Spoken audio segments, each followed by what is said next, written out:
under your chairship. Now, I must know a different BBC from most MPs in this place today, because the BBC is a service that people are forced to pay for, even if they don't use it. It's not fair, and people can even go to prison for not paying the fine.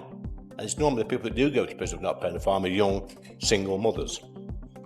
And the BBC, as we all know, has been riddled with scandal for the past 100 years, but more so in the past few decades. And yes, I agree, the BBC has made some great programmes over the years, great documentaries, environmental programmes, etc.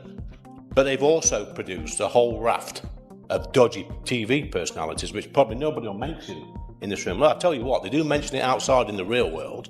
Personalities such as Jimmy Savile, Hugh Edwards, Chris Denning, Jonathan King, Chris Langham, Stuart Hall, Rolf Harris, Philip Schofield, a whole raft of perverts that have stalked the corridors of the BBC. And none of these here will talk about this. Not one of them. And mark my words, Miss Harris, there are still these creatures stalking the corridors of the BBC, and in the future their names will come out. We'll come back to this. Would you like to intervene? The atmosphere fractured into pure chaos as Lee Anderson unleashed a relentless, scorched earth offensive against the BBC, leaving the establishment blindsided and Keir Starmer visibly shaken. This wasn't merely a critique, it was a clinical dismantling of the broadcaster's entire legacy, dragging decades of buried scandals and systemic failures into the harsh light of Parliament.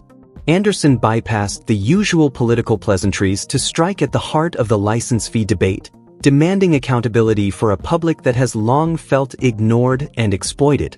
As he systematically tore through the opposition's defences, the Labour benches were forced to endure a raw, undeniable reckoning that completely shifted the energy of the chamber.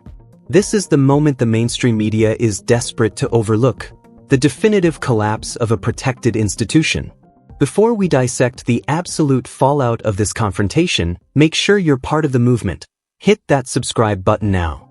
Most of you watching haven't joined the community yet, and your support is the only reason we can continue exposing the truths they tried to suppress. Let's get back into the destruction. What they've done. I'll have no chanting from a sedentary petition, please. Lee Anderson. Thank you, Miss Harris. Look what they did to Cliff Richard. Filmed a raid on his house, an innocent man. Look what they did to Princess Diana. Look what they did to Donald Trump, our closest ally. Bob Villan on the stage shouting, "Death, death to the IDF."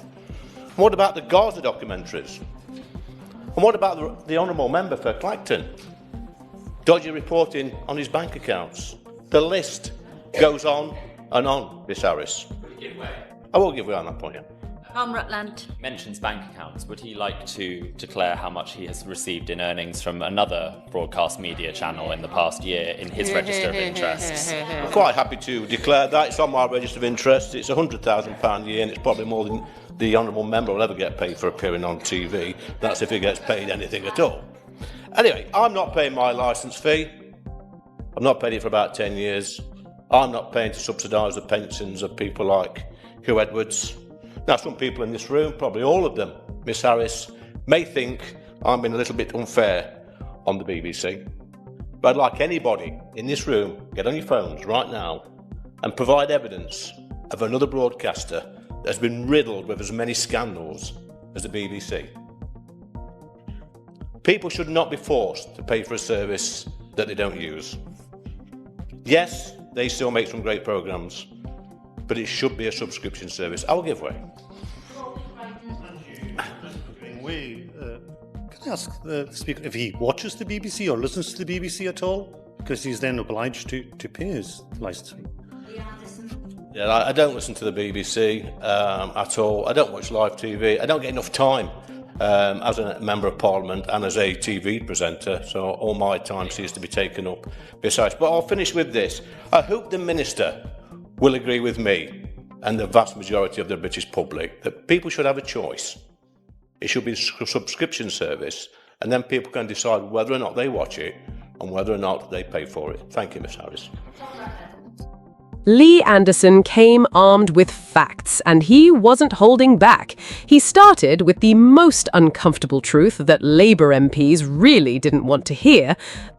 Lee Anderson descended upon the chamber with a barrage of undeniable truths, stripping away the BBC's prestige to reveal a predatory legal system that targets Britain's most vulnerable. He exposed the staggering hypocrisy of a tax that threatens struggling single mothers and pensioners with imprisonment while executives pocket astronomical salaries, fueled by a mandatory fee for a service many no longer consume. The momentum shifted from financial critique to a moral reckoning as Anderson invoked the dark legacy of the corporation's history, naming figures whose actions stained the institution's reputation for decades. He demanded to know how the opposition could defend an organization that has historically lacked accountability while enforcing its survival through legal threats and intimidation.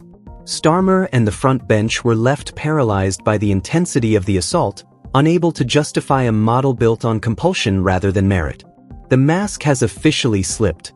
The license fee is no longer a sustainable pillar of British life, but a collapsing relic that has forfeited the public's trust. This isn't just a policy debate, it is the beginning of the end for an establishment that thought it was untouchable.